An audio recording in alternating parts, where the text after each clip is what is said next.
Good morning, and what a beautiful morning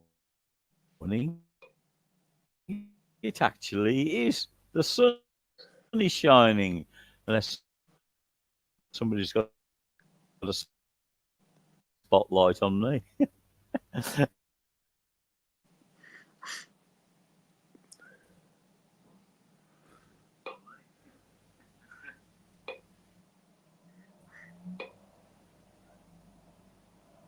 Good morning, David. You keep coming and going this morning, Alan. Good morning. Hello. Hello? Hello, can you hear me? Good morning. It's all right. Yeah. Yes, it only It's like a happens. like It only happens when we're doing the show, David.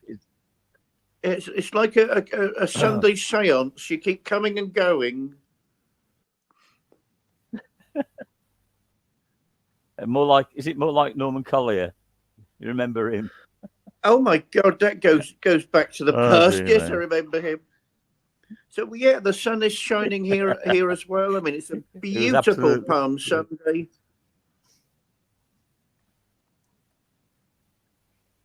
Yes, indeed, indeed. It's the run up to, the most um, glorious weekend in the sense of when Easter Sunday comes. Uh, but I'd say what always goes through my mind is that I know in this country we have a bank holiday on Good Friday and then on Easter Monday. But have you noticed majority of trades and shops and everything? It's almost like they don't really recognise Good Friday. Um, and without Good Friday, Easter Sunday wouldn't exist. And it's almost like they ignore the suffering that our Lord Jesus went through on that Friday over 2,000 years ago.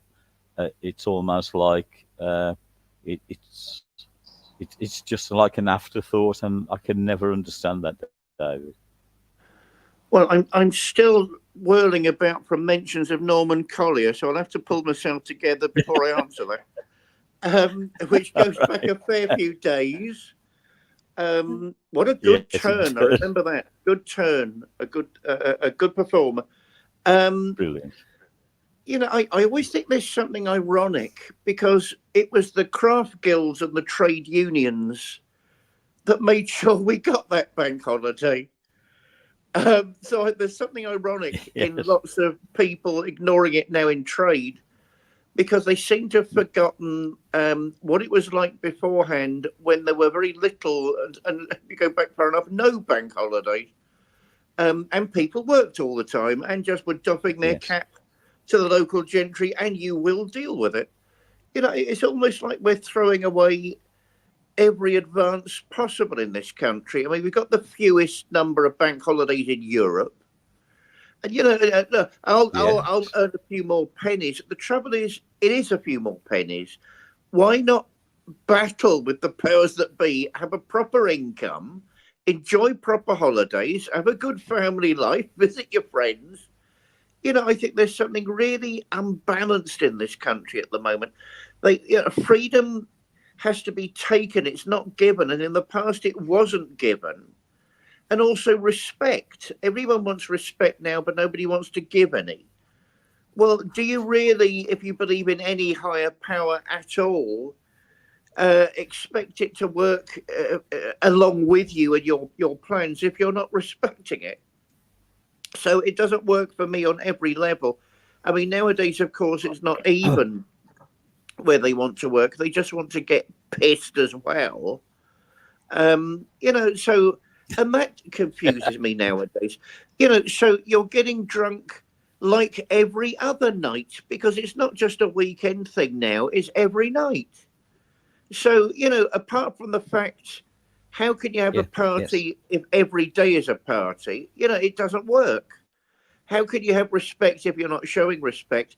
For me, it just shows the real state of decay in Britain, where there's nothing happy, there's nothing joyous, there's no respect. Everything's tumbling around our ears, and nobody's wanting to Nobody wants to talk about it, and let's go to Benidorm instead. What do you think, Alan? I can't argue with you there. I think you're so right. Um, you know, if you read in the media, if you put the radio news on, or you put the TV news on, uh, it seems like um, all that matters is um, nothing wrong with enjoying yourself. We're here to live a life, and part of it is enjoyment. But it seems like everything else is secondary. Um, and I've noticed with the news, it's either about the awful things that's happening, or about people getting uptight about celebrities, or And I think to myself, well, there's got to be some kind of happy medium, right? And I'm laughing at the moment, so perhaps I'm the happy medium. I don't know. Uh, Well, you are a happy I look, medium. You are a happy medium, which I I'm look very back. pleased to say. And it's a Oh great dear. joy knowing there's at least one happy medium out there, because they can be a miserable shower as well. Um, no, I mean, I'm not against a good knees up, But as you know, Alan. I mean, there's nothing wrong with a decent party, yeah, but I'm not so idiotic. I mean, that really is the word, unfortunately, to think that if every night's a party, anything then counts as a party. I think there's something really wrong. I mean, partly it's yes, the fault of the churches. I mean, we've got to start taking responsibility. And you and I are interested in counselling, and you and I are sort of talking about various things, which maybe we'll make public at some point, maybe. Um, but yes, that faculty, that part of our society has largely left the church. And therefore, people are beginning to wonder, in many ways, quite rightly, okay, what is it doing? And most of the churches are simply involved in this life and death battle over minor points of doctrine, which mean nothing to anybody, instead of offering the type of counseling, the type of psychological and spiritual healing they've done for untold centuries. It's that, plus the fact that evil isn't really taken seriously nowadays. It's either a bit of a laugh, or it's an exciting thing. Or, I mean, it's something. I mean, horror movies aren't really to my taste. But if anyone gets frightened at a horror movie, please just look at what's happening in the world around you at the moment, and you'll see something really scary. I mean, we got to get a grip. I mean, Alice Bailey said the trouble with the modern world. I mean, according to her and some of the very serious New Age people, there are very serious New Age thinkers. And practitioners, was that we're moving from one ray to another. I mean, that links in with Platonism, it mixes in with Hermeticism. The idea that there are seven bands of energy, there are seven impulses, there are seven types of consciousness in one great period, in one great year, and we're moving from one into another one at the moment. And we're moving into what they call the seventh ray, which is purple, which is ceremonial order or magic. And therefore, we're in the middle of an adjustment period where most of the institutions, most of the ways of life that we've already had will need adjusting, or they will perish. They need to adjust and perish. All that makes complete sense to me. How literally you take it all, I don't know. But there are seasons of the mind, there are seasons of the soul. I mean, people have talked about that for centuries. The whole idea of a zeitgeist is a different variation of that. So we go through times as a society, as a culture, where everything is questioned. I understand that, but the church has forgotten one of its primary functions, which I can barely believe. You would go to the local minister as a counsellor, as a friend, and as a counsellor, as an advisor. How often does that now, occur now? Seriously, really? And as I say, we've forgotten what evil actually is. I mean, not to trivialise that point, I hope. I mean, my gorgeous partner and I were watching The Pope's Exorcist a couple of nights ago, and of course, I don't know how far you take all of that, but of course, exorcism is a serious gift charism of the church, and of course, it's based on an actual priest. And if even half of those things actually occurred, we've got to take evil more seriously for our own benefit. What do you think, Alan?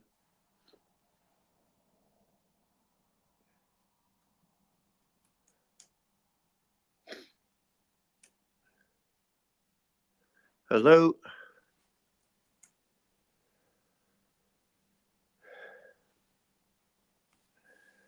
Hello? I wonder if anyone can hear me in the... Ah. Did you hear any of that, Alan? Hello. Hello? I did. It, can you hear me now? Yeah, I can hear you now, yeah. Hello? I can hear you now, Yeah, yeah. it's all right. It went magically onto mute, and I couldn't get it off mute. That was what was going on. So I could hear you perfectly, and I wanted to answer you, but I just couldn't get it off mute at the time. Right, I'm here. Have you noticed something? It's only when we're doing this show that I have problems with connecting with the Yeah, like this. It's yeah. I find it quite intriguing, David. Quite intriguing. Yeah, Oh, no, well, I mean, there's a I battle. There's totally a battle. understand going on. Yes, totally understand what you're saying. You know, some of these story writers, script writers, the directors, producers, etc., of these horror films,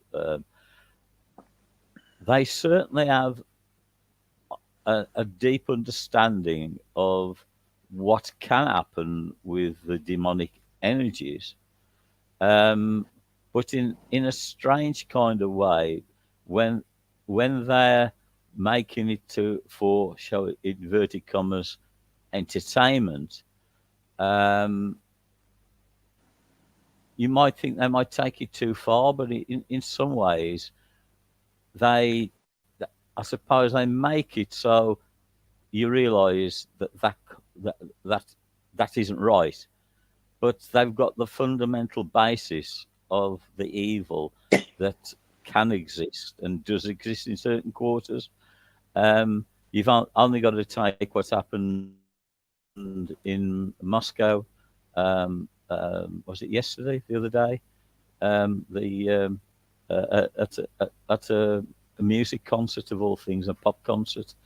I mean, that's pure evil.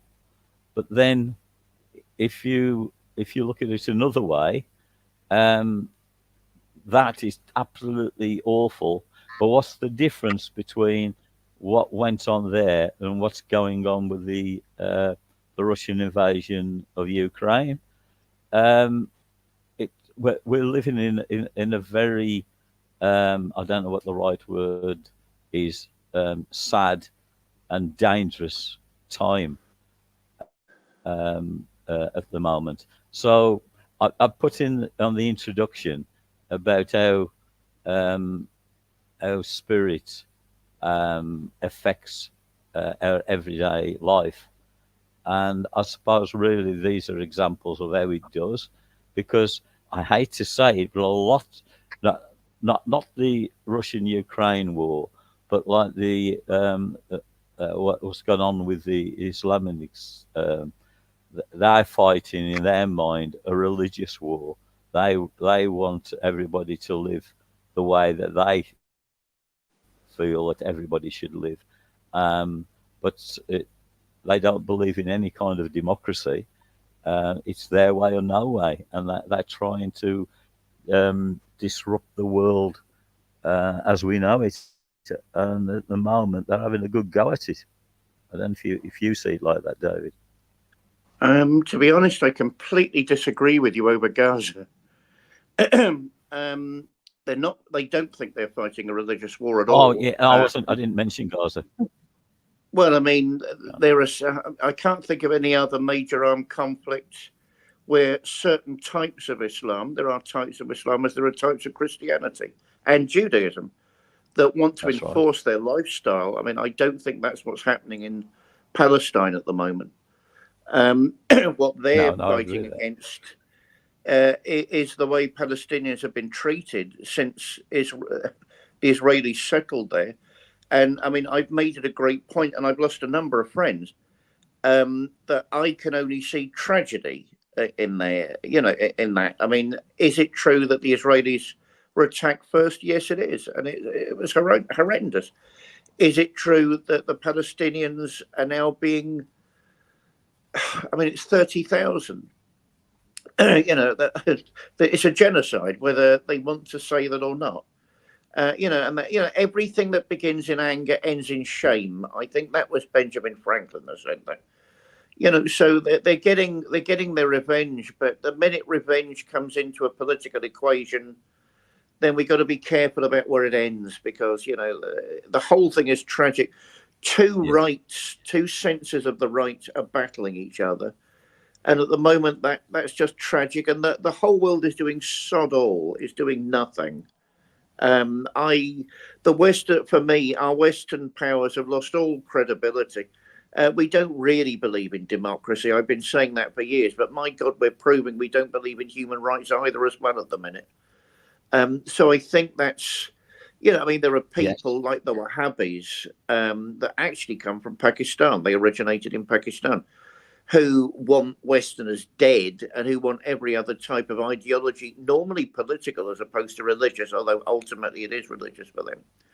The Wahhabis and the Salafists, I mean, they'd have us all dead in our beds if they had the chance. The point is, they won't get the chance. And other Muslims are on their hit list too. You know, I've got loads and loads of friends in Central Asia.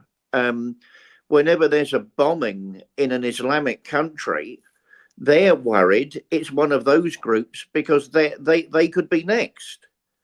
So, you know, it's very unwise and actually not accurate to start drawing religious and ideological lines in a situation which is very, very complex. And weirdly, there are bad boys, but nobody, again, what's wrong with the West? If I know these things simply because I've been out there and I talk to people, why don't politicians and diplomats know these things? They're talked about on the streets. Everybody knows them in those parts of the world. Why don't they seem to know them? Or does it just suit their concerns not to mention them? Rather like Genocide Joe, that man is a wicked, evil man. At the moment, who's giving the nod to attacks on Yemen. That piracy in that part of the world has been a well-known fact forever. There have always been attacks on merchant ships.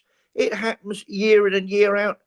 The United Nations was mentioning it over 30 years ago, and I thought that was odd. I came across this whole problem a couple of years ago, about 10 years ago, and I thought, isn't it odd that nobody ever talks about that? And of course, that silly, naive me, it's because it can have political capital when it suits people. So Genocide Joe knows full well that it's been going on for forever, but let's use it as an excuse now to attack our enemies. That man has no scruples at all, and I detest him. May God have mercy on his wickedness. What do you think, Alan? Yeah, I can't argue at all with you regarding that. We had a very interesting comment in the chat room by Dave Moriarty. Hello, Dave. Good to see you here again. Saying that his sister had her flat cleared by a priest, and said that the reason why it was happening was because of violent video games attracting negative energies. Well, yeah, I can, I can believe that. So, because what what people sometimes don't realise is that If you've got like a video game, if you've got like the TV on, you've got energy coming through. A lot of people, they leave their TV on standby, or a game or whatever on standby. The electricity is still coming through and it's finding a way out.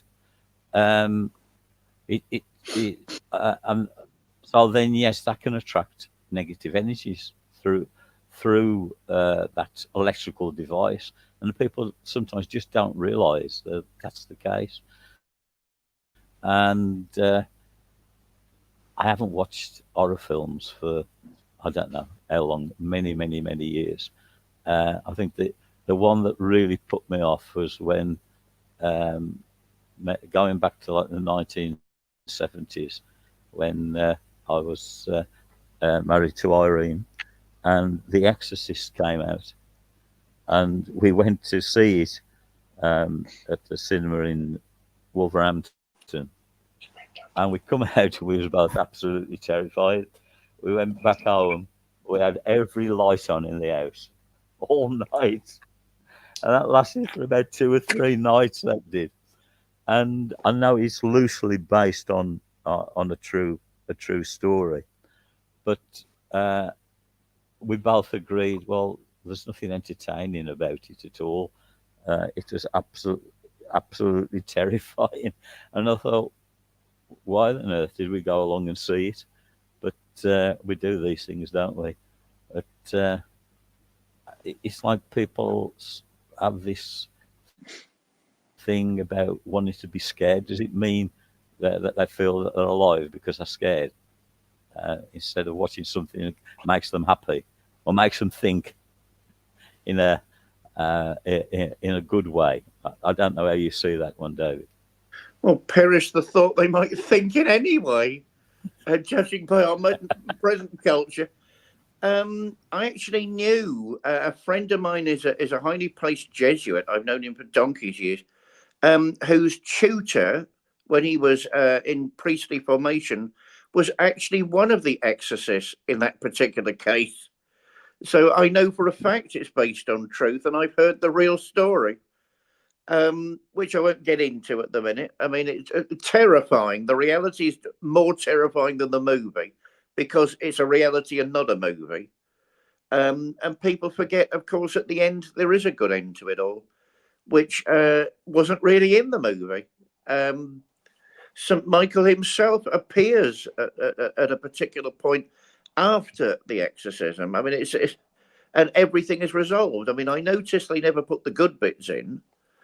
But no, I mean, I don't know this modern culture of thrill seeking. By the way, morning, Dave Moriarty. Good you're about. It's this modern thrill seeking thing, which is okay provided you're willing to take the consequences. My favourite thing at the moment on TikTok is watching thrill seekers take their boats out into storms at sea and watching them sink. Ah ha ha ha ha. What did you honestly think would happen if you took your boat out during a major storm, just so you could ride a few waves? Yes, it's going to sink. Why not turn your brain on and face a bit of reality? How about that for seeking some thrills? What do you think, Alan? Well, that was actually on the news about that. Dear me, I don't have TikTok. I've joined it twice, and I joined it I don't know, about 2 or 3 weeks ago, and I looked at it. So I've got rid of it again. I'm sorry. I know it seems to be the latest thing, but I just can't go there with it. You're probably saying I'm missing a trick, and perhaps I am, but yeah, that actually made the news. That it. Oh, unbelievable. Yeah. Well, I mean, it's like this new I don't, parkour thing. I mean, I'm not against people jumping over buildings, although it makes me suspicious. I mean, are those the sorts of skills that petty criminals need to rob your house? So it's got me suspicious. But you know, if it floats your boat to jump over and climb up major sort of industrial developments, okay. But I was watching some of it recently where they're now jumping up and down on the edge of a building that's 20 stories high or more. How long do you expect your luck to last? What if a sudden blast of wind comes in your direction, or as the body, of course, which isn't uniformly strong, suddenly has a spasm and you can't control your movements? The level of mindlessness, which is encouraged by the powers that be, the level of Yeah. mindlessness in our culture at the moment is unbelievable, and it's almost anything apart from think. But of course, I don't think this situation is neutral, because I can't think of any neutral situation. I think the powers that be want the dumbing down. They're not horrified. They're not shocked. They're not mourning the loss of a much more rich and complex culture. I think they're pushing it. I think they're behind the agenda to make us all sheep, that do whatever they want, like in the good old days for them. Yes, my lord. No, my lord. Oh, I'll go and work a 20-hour day and be happy, my lord. It keeps you in a castle. I think we're all going to wake up a bit and see what's happening around us and stop seeking thrills. What is wrong with having the thrill of a good, ordered, happy life, a decent family, lots of friends, parties that mean something, doing your place up, getting forward in life. I mean, people turn bitter nowadays because they're not getting forward in life. Well, get off your arse and get forward in life. Go to night school, pick up a few qualifications, start getting the job you want. Stop moaning about it and go and do it. What do you want your nanny to come along and pick you up by the shoestrings and take you in the direction you want? Well, in other words, you're still not doing it. It's time for I, British people to grow up. What do you think, Alan? I tell you what's coming to mind just then. Alex, my youngest son, uh, how can he, he's never, he, he's never been a fan of the Conservative Party, but he Me isn't a, too. but he isn't a fan of the Labour Party for that matter either. Me He always too. classes himself he classes himself as centre, possibly centre left. But he was saying to me the other day on the phone about he'd been listening to Margaret Thatcher, and although he doesn't agree with everything that she did, he did agree with one part, and he actually sent me a clip of it only yesterday. Sent me a clip of what she said, and I'm not forgotten this part of this speech that she'd made, and basically what she was saying was, well, it's down to all of us individually to do something with our life, not to rely on others. Yes, we all need help from time to time, but it's about getting yourself out there and doing things and making things happen for the good. And I thought, well, can't argue with that. I said, what would the country be like if everything was provided for by the state and you did nothing, and you just stayed at home, and or you just did whatever you want, and then the government, the state, paid for everything. What state would we all be in then? And you couldn't actually argue with that, because that takes from one extreme to another. Um, so I don't agree with a lot of things she did, but I'd forgotten she said that, and it makes a kind of sense, because if you sit there and do nothing, then nothing will happen, will it? Well, what will happen is that everything will deteriorate, and we'll all disappear up our own exhaust pipes. That So was more nicely put than I would have done it myself. Um, it's time for a few home truths. Let me begin that in reverse. There's something sinister in any group that wants another group to just do as it's told. If you start looking, but that's presented as a little utopia nowadays. I mean, various monsters in Davos are now saying that, there's a fourth type of there's another type of technological revolution, there's a fourth type of cultural revolution, where, you will own nothing, you'll do what you want, and you'll be happy. Schwaber is the name that comes to mind. You can't keep a good old Nazi down. But it's sinister if you begin to think about it.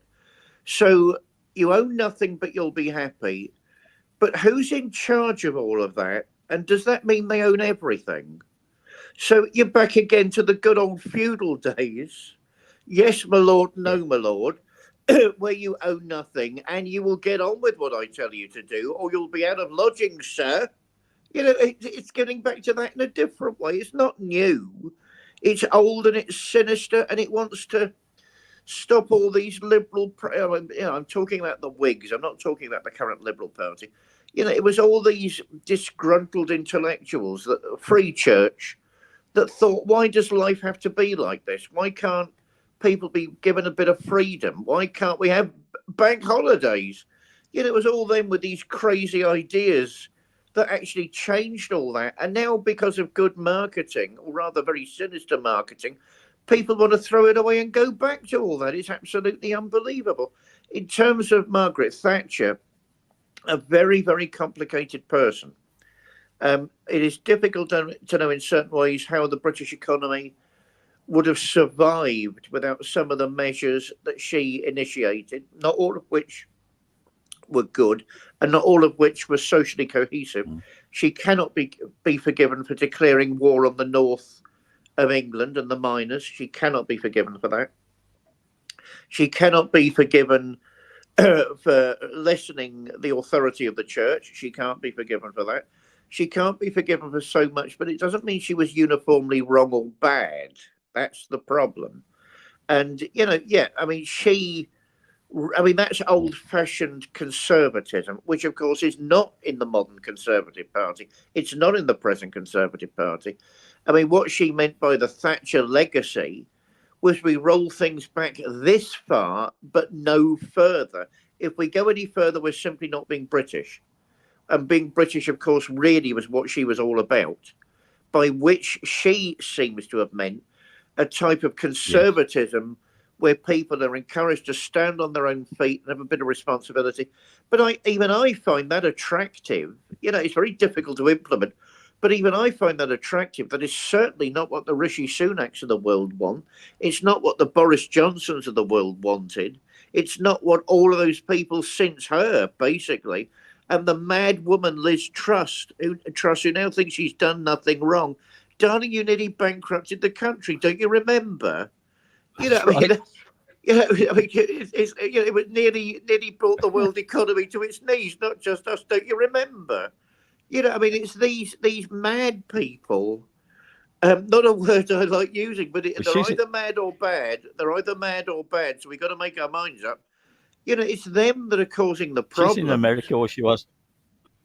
Yeah, but this isn't America. Those things work in America Yeah. for the simple She, reason I she, don't trust that. Let me just finish this point, Alan. Any any kid in Harlem can grow up thinking you might be president. You can't grow up here with that thought. You'll never be king. You'll never be queen. You won't be a member of the landed gentry. Therefore, from the very beginning, the incentive she wants to introduce isn't there. What do you think, Alan? yeah, no, I was saying that, was it last week or the week before? She was Liz Truss was in America, doing speeches, still believing that what she did was the right thing. What was it, about 40 days of madness, and she still believes she was right. I mean, what arrogance! What arrogance can you? It's just unbelievable. But you made a very interesting point, though. You said about the landed gentry, and you'll work 20 hours because if you don't, you'll lose where you live. There's a similar kind of law now, which has been trying to be altered for the last couple of years, and amazingly, the Conservatives keep putting it off. Is that if somebody is renting a house, right, and the owner, the landlord of that house, decides that they want to do something else with it, even if that tenant has paid up duly every month, doesn't owe anything, never caused a problem, kept the house in good order, they can be evicted on a no fault eviction and given 2 months' notice to get out. Now, what kind of democracy allows that? A person buys a house to let, because, okay, they want to make money out of it. I totally understand that. But then to get rid of somebody, do a little bit of work on the house, which they wouldn't do while that tenant's in the house, and then put it up for rent at a much higher price. That's it. It ought to be illegal, but it's definitely immoral. So, how far have we gone from the days of the lord in the castle and the serfs? That twice it's gone to try and alter the law, and both times it's we haven't got time to go find time for that through the due process to make that unlawful. It's an absolute disgrace, David. Well, I mean, we've got to, again, it's all about growing up, isn't it? Is every single person in the Conservative Party a total bastard? Of course not. And of course, the Conservative Party's always been, excuse me, riven down the middle. It's been split down the middle between the traditionalists, who actually I've got a lot of time for, because they had a sense of morality. God had put them in that particular position. So they had a responsibility. So it's always between them and the new chancers that just want to use the American model of make as much money as you can and sod off. I mean, the New Statesman, Rick Mail. I mean, that was I thought that was a funny series because it was about the division. Yes, the was. Posh old Tory. What was it? The guy that shared his office with him, the posh old one that was worried about everything, had absolutely no chance of winning whatsoever, with this total monster who just wanted advantage and cash. Yeah. And that was only funny because that's happening within the Conservative Party. That's right. The Labour Party, the Labour Party has its own problems. And it's not ideological. It's not ideological. It's between people that look, excuse me, at, are there very far left people in the Labour Party? Yes, I imagine there are one or two. I don't imagine there are many. Are there far right people in the Conservative Party? Again, yes, and I imagine it's one or two. You're not looking at many. What you're looking at is a clash between people with different points of view about models of culture and politics that we all know. You're not looking at a great ideological divide.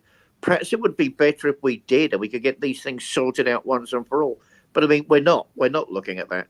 I mean, so they're looking at different types of socialism, and some of them believe in very mild types of socialism. I'm trying to think of an equivalent, and stronger types of socialism. So, I mean, some want to move in the direction of, some want to be American, rather like Liz Truss, but in a different way, in a Joe Biden sort of way.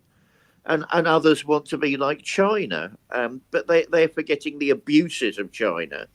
And they're forgetting it's not just all technology and getting everything running. What on earth are they doing to enforce that? And the people turn a blind eye to all of that, which is very unwise at any point. So, we got to, as Brits, we got to grow up and sort of put people in those positions that deserve to be in those positions, that actually represent us and not their own interests, whether they're the interests of a family that goes back 900 years or simple business people or not. I mean, curiously, I identify as a libertarian, not really in the American sense. Liz Truss does identify, although she never says it, I notice, as a libertarian, but very much in the American sense. And she turns a blind eye to the fact it can't work here for very clear reasons. A, B, C, D, and E. You are not the Republican Party. You are not dealing with the same culture, with the same expectations, with the same history. None of that will work here because. But, it's about, for me, I think half of them should be given a good roasting, a horsewhipping, and sent back to where they come from. And we get some sensible people in who will represent us, devolve the system. Someone in Westminster does not know the problems of Bute and Argyll. The people of Bute and Argyll we know our problems. Right. Leave us alone so we can sort them out. What do you think, Alan? No, I agree. And I'll tell you what came into my mind when you were saying that also. We're in the run-up to Easter. a very important week. And excuse me, how many people will take the time to stop and reflect on the significance of what this Easter weekend has for all of us? Um, you know, yes, people will glibly say, well, Jesus died on the cross to save us all. But uh, how, how many people actually really think about the significance of that? And Jesus can only save us all if we want saving. If by that I mean collectively, the human race. Um, it isn't something that he's done like a magic trick.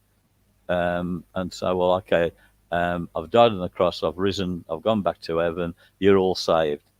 No, he's trying to say to us all that we can all be saved if we decide to follow a true path in life. And death isn't the end. There is another life there for us, but we've got to put our house in order in this life, and that's I see is how the message should be. But how many people actually stop and think about it, David? Well, again, let's not generalise too far. There will be some that do, the faithful remnant. There will be some that are aware of some sort of significance, even if it's only cultural. These are our traditions. This is what we do as a nation, as an ethnic group. So there will be people that think those things. People that share our society and our cultural expectations, use it as a time to reflect and think. I think you put that very well, Father Cox. You put that very well. For me, again, it's because we don't take evil seriously. We don't take sin seriously, the forbidden word nowadays. And if we don't take those things seriously, we'll never take goodness and the light seriously. If you want to be a child in a playpen your whole life, amusing yourself with minor amusements, okay, that's your choice. But don't think you'll ever lead a mature and enriching life. You won't. Our failings are a part of us as human beings. We're back to counselling again. Leading the life we want to lead and making something of our lives, that's what adults do. That's not what children do.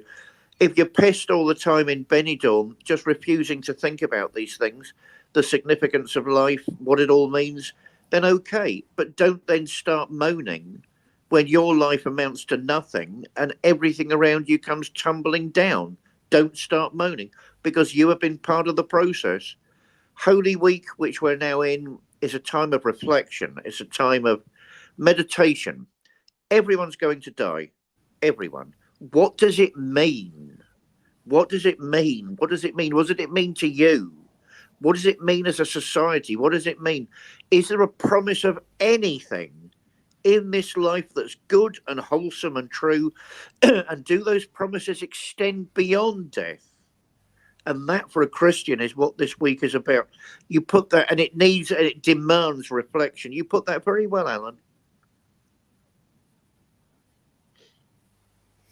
Yeah, it's right. It's something that's I've always had there in the back of my mind about it, is that uh, how the, even like, the commercial side of it, you know, something as lovely in a sense as an Easter egg, possibly representing, the start of new life. I understand that, and obviously the kids love it because it's chocolate, and it's a shape of an egg, and that you got all the fluffy toys of ducklings and all this kind of thing, and rabbits. There's all the symbolic signs of new life are there.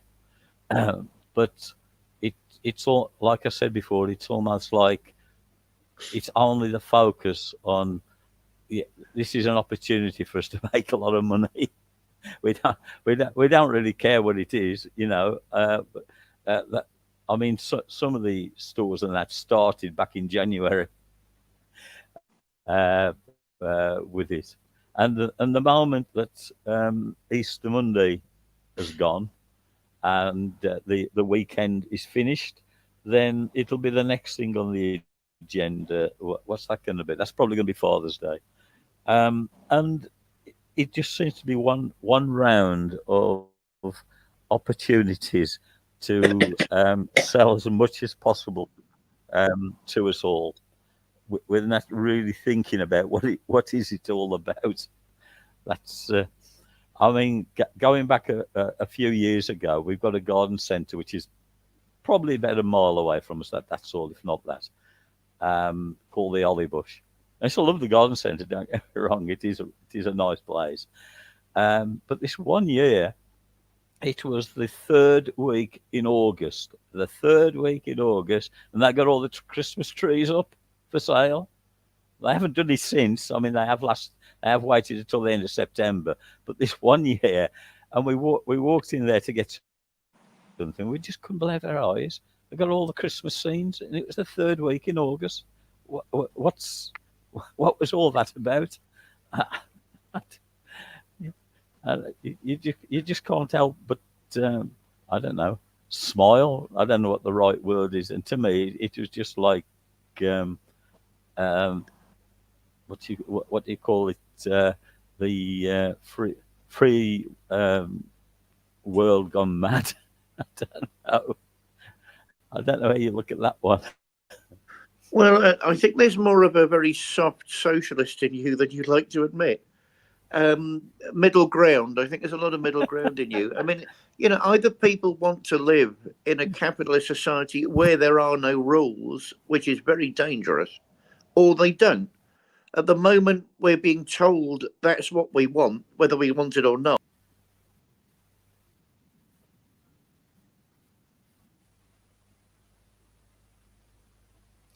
Hello. I don't know what's gone on there, but it seems like David has left. He's left us. Oh dear me. Hang on a minute. I think he's coming back now. You cut out Oh, you're back. completely. You cut out completely. I don't know Yeah. what happened then. I was still connected. You just disappeared. Well, that's You weird went. because there's nothing wrong this end. The whole thing just went. Anyway, I'll get back to my Right. tirade. Oh well. I'll get back to my tirade. If we want untrammeled capital, if we want an untrammeled capitalism where there are no guides, there are no shapes, there are no structures, there's no respect for anything, then that's okay if that's what people say they want. As I say, I notice that's not what they're saying they want, and it's being forced onto us anyway. Yeah, I mean, I saw my first Christmas ad a couple of weeks ago. And it just has to stop. If we want to live in a life without any order or structure, point one, that's called chaos. It's not called freedom. And, and we'll never be able to achieve freedom, which is what some people want if we're in a state of chaos. What do you think, Alan? Yeah. Well, uh, I do. I do see that as our whole society has lost its way. Um, there's going back to the world order. What's going on across the world at the moment? Um, it just seemed to be um, mainly so-called powerful people trying to take control. And you see, the one thing about wars is the fact that you get somebody or a group of people at the top, and they're telling other people to go out there and kill or get killed themselves.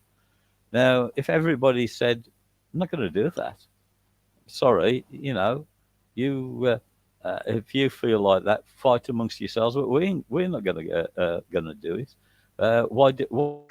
Why do we want to do it? But that doesn't seem to happen. I mean, okay, when I'm just using an example when the Russian Ukraine conflict started, and when it became obvious, what was it, about a year ago, 18 months ago, that then people in Russia was going to be called up, and there was a big exodus of especially young men who thought, why do I want to get killed? Why? and I was leaving the country. Now, if you go back to when we had the East-West divide with the symbolic of Berlin being the Berlin Wall, and people in the end said, "We're fed up of being divided as a nation. We don't want this," and they stormed the wall, and even the guards just stood back and let them get on with it. So Germany became one again. People have got the power within themselves to do something about all the terrible things that's happening, but it's very difficult, and it takes a lot of courage to actually do something about it. But if people can stand up to that, then there can be a new way of thinking and a new kind of order in society. Been done before, and it can be done again, David. Oh, amen. If people want their heads up their arses, then they just get swept along with it all. That's the trouble. If you don't want to think about your situation and you just want endless drinks in Benidorm, I'm sorry, that's on my hit list at the minute. For me, it symbolises everything mindless. Am I saying never go to Spain and enjoy yourself? No. I am saying don't become mindless, because then you're like a leaf in a fast running river, and you're pushed and shoved and thrown about any way the river wants you to be. There's no control. That's what that means. If you don't really want to take any type of responsibility and just want to, and that's not even going with the flow, that's being swept along with the flow. There's a difference. And then when big things happen, like wars are declared, you will have very little choice if you don't nip it in the bud early in your own life and say, well, maybe I want something different. I want a big family. I want to be an engineer. I want to be this. I want to be that. So it really depends on personal choices from the very beginning. I mean, certainly in a country like Germany, where people are educated on both sides of that wall much more than in Britain, even today. And they were aware of the issues. They were aware of the complexities. Then one day the zeitgeist changes and they're all free. How can you say that's not a miracle? It's a little miracle. That can happen with all of us, provided enough of us taking responsibility to make the world a slightly better place, not only for us individually. If we make the world a better place for us individually, but there's a knock-on effect. It affects the people around you, your friends, your family, and it begins to filter on. Until everybody you're in contact with realizes you're a better version of you. What on earth can be wrong with that? I mean, there was something in that Rocket Man movie, Elton John. I'm a great admirer of Elton John. That might come as a shock to some people. It may not to others. Where somebody says to him early on, "No, kill the person you were born to be. Why not become the person you want to be?" My God, what a good bit of advice. What do you think, Alan? Yes, yeah, yeah. I also, you're on about Benidorm, right? They're doing repeating the old Benidorms on one of the Freeview channels called That's, and it's on at 9 o'clock on the evening, 7 days a week, and some not every night, but some nights we catch it and we watch it. And you're on about Benidorm, the way people just getting drunk and doing what they want, and it's a real good take on how ridiculous people can be. It's like it's in a hotel that's fully inclusive, so you don't have to go out, and all the drinks are free round the pool. And I've got like a pool bar, and people are getting absolutely smashed, and all the stupid things they do. And it's a, and I think I wonder if some people are watching it thinking, "Oh my God, that reminds me of me." Oh, I know a family who are like that. It's it. the writers, whoever they are, 'cause I haven't really looked who they are. They've got the English down to a T, and that they really have.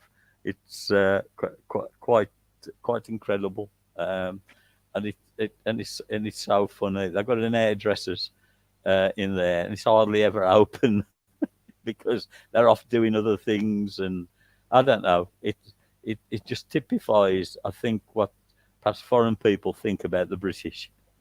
So, yes, so Benidorm, yeah. It's, I dread to think what foreign people think about the British.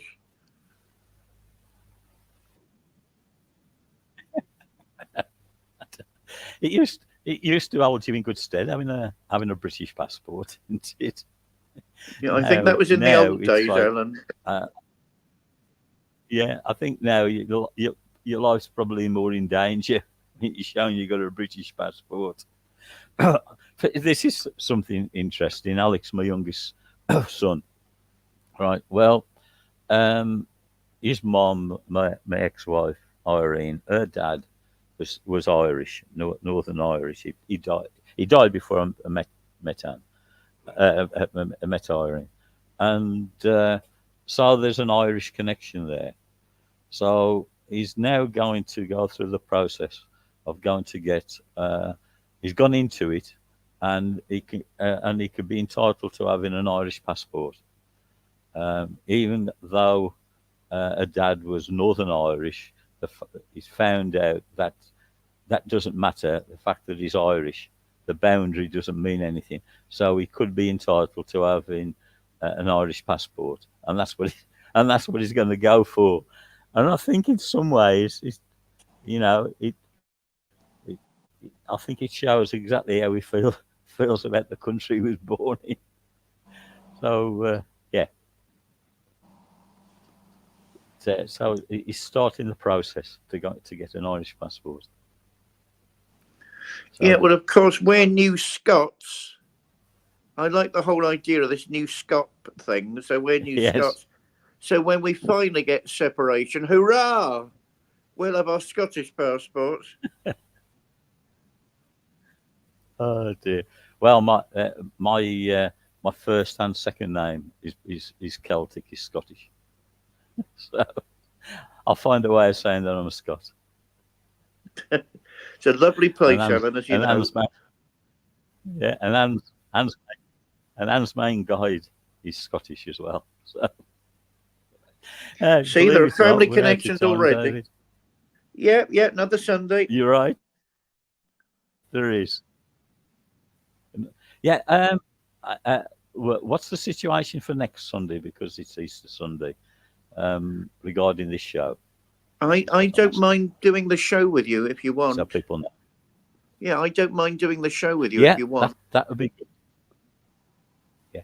Now I thought I mentioned it on air, so then people who want to will know. Yeah, okay, we'll be back next Sunday, and the last day of the month, and the clocks will have gone forward, so we'll have an hour less in bed. Or I an hour more thought it'll light, be depending like, how you look at it. yeah, but it'll be lovely. It'll be about 7:30 or thereabouts when it gets dark. So yeah, looking forward to that as well. Right, we'd better go. Waffling on. Thank you very much indeed for listening to us, and we'll see you next week. So have a good weekend, David. And you, Alan, take care to you both. Yeah. Right now, this is thank you, and this is the fun part. Always trying to disconnect. Right. If you could only see what I have to go through to try and do. Hey, it's done it quick this time. Goodbye.